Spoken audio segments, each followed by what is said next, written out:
पृथ्वी का जन्म कैसे हुआ, धरती पर जीवन की शुरुआत कैसे हुई, जिस पृथ्वी पर हम और आप रहते हैं आखिर इसका निर्माण हुआ कैसे होगा, क्या क्या जीव कब कब इस पृथ्वी पर आया होगा, पृथ्वी में इतना पानी आखिर कहां से आया होगा। सवाल जितने ज्यादा रोचक हैं, इन सवालों का जवाब उससे भी ज्यादा रोचक है।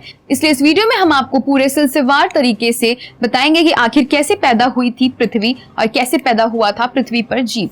लेकिन ये जानने से पहले हमारे चैनल को सब्सक्राइब जरूर कर दीजिए। आपने बिग बैंग थ्योरी के बारे में तो सुना ही होगा, लेकिन अगर नहीं सुना है तो इसके लिए हम एक दूसरा वीडियो बना देंगे। इस बिग बैंग थ्योरी में ही ब्रह्मांड के निर्माण का राज छुपा हुआ है। बिग बैंग के बाद ब्रह्मांड लाइट से भी ज्यादा तेजी से फैलने लगा और बड़े बड़े विस्फोटकों के साथ हीलियम और हाइड्रोजन गैस से पदार्थ पूरे ब्रह्मांड में फैल गए। हम सब जानते हैं कि मैटर के हर पार्टिकल में ग्रेविटेशनल एनर्जी होती है और ये एनर्जी बहुत सारे पार्टिकल्स को आपस में अट्रैक्ट करती है। इनमें से जो सबसे ज्यादा भारी और ज्यादा घनत्व वाले पार्टिकल्स थे वो आपस में जुड़कर तारे बन गए और जो कम घनत्व वाले पार्टिकल्स थे वो आपस में जुड़ने से ग्रहों का निर्माण हुआ।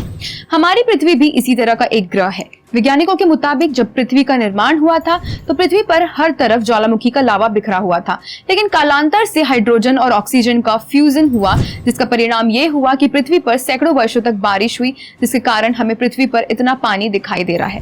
हम जो बता रहे हैं उसे थोड़ा टेक्निकली समझने की कोशिश करिए। बिग बैंग के बाद अंतरिक्ष में काफी बड़ा डस्ट क्लाउड चक्कर लगाने लगा, जिसमें से बड़े और ज्यादा घनत्व वाले पदार्थ आपस में मिलकर अलग अलग तारे बनाने लगे, जिनमें से एक है सूर्य। सूर्य का निर्माण होने के बावजूद भी कई सारे डस्ट क्लाउड यानी धूल के बादल सूर्य के इर्द गिर्द तेजी से चक्कर लगाने लगे। इनमें से जो कम घनत्व वाले डस्ट पार्टिकल्स थे वो आपस में जुड़ने लगे और इनसे कई सारे ग्रहों का निर्माण होता चला गया। इस थ्योरी को प्रैक्टिकली समझने के लिए वैज्ञानिकों ने जीरो ग्रेविटेशनल फोर्स पर एक टेस्ट ट्यूब में नमक के टुकड़ों के ऊपर प्रयोग करके देखा।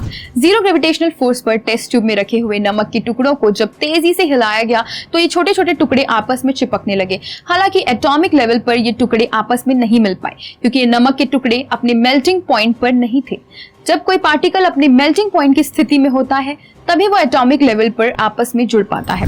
लेकिन जब कम घनत्व वाले क्लाउड पार्टिकल सूर्य के इर्द गिर्द तेजी से चक्कर लगा रहे थे तो आपस में घर्षण होने के कारण इनमें हिट बढ़ने लगा, जिसका परिणाम ये हुआ कि लोहा और निकेल जैसे भारी पदार्थ भी आपस में जुड़ने लगे और भारी मात्रा में इकट्ठा होने लगे। ये सभी भारी पदार्थ डस्ट क्लाउड की मदद से धीरे धीरे पृथ्वी के ऊपर जमा हो गए और इसी से हमारी पृथ्वी का आकार बन गया। आइए जानते हैं कि पृथ्वी पर जीवन की शुरुआत कैसे हुई। जैसे कि हमने वीडियो में पहले आपको बताया कि पृथ्वी का जन्म जब हुआ तो इस चारों तरफ बस ज्वालामुखी और लावा ही बिखरा हुआ था, लेकिन अंतरिक्ष में घूमते हुए डस्ट पार्टिकल से जो उल्का पिंड भी तैयार हो रहे थे वही उल्का पिंड धरती पर पानी लेकर आए, जिससे धरती पर मौजूद अधिकांश हिस्से में ज्वालामुखी नष्ट हो गए। ज्वालामुखी नष्ट होने के बाद पूरी धरती के 70% से भी ज्यादा हिस्से पर पानी फैल गया। इसलिए हमारी पृथ्वी को नील ग्रह भी कहा जाता है, क्योंकि अधिकांश हिस्से पर पानी होने के कारण बाहर से देखने पर हमारी पृथ्वी नीले रंग की दिखाई देती है। धरती पर जब पानी आया तो इसमें सबसे पहले सेल्स वाले सूक्ष्म जीव पैदा हुए, इसके बाद धीरे धीरे सरीसृप पैदा हुए। इस तरह से धीरे धीरे जीवों का विकास होता चला गया और पूरी पृथ्वी पर अलग अलग प्रजाति के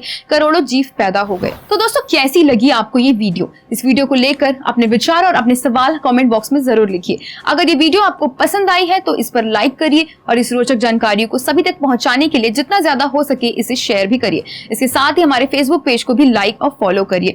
ध्यान रहे कि ये वीडियो हमने इंटरनेट पर ली गई जानकारी के आधार पर सिर्फ शैक्षिक उद्देश्य से ही बनाया है। धन्यवाद।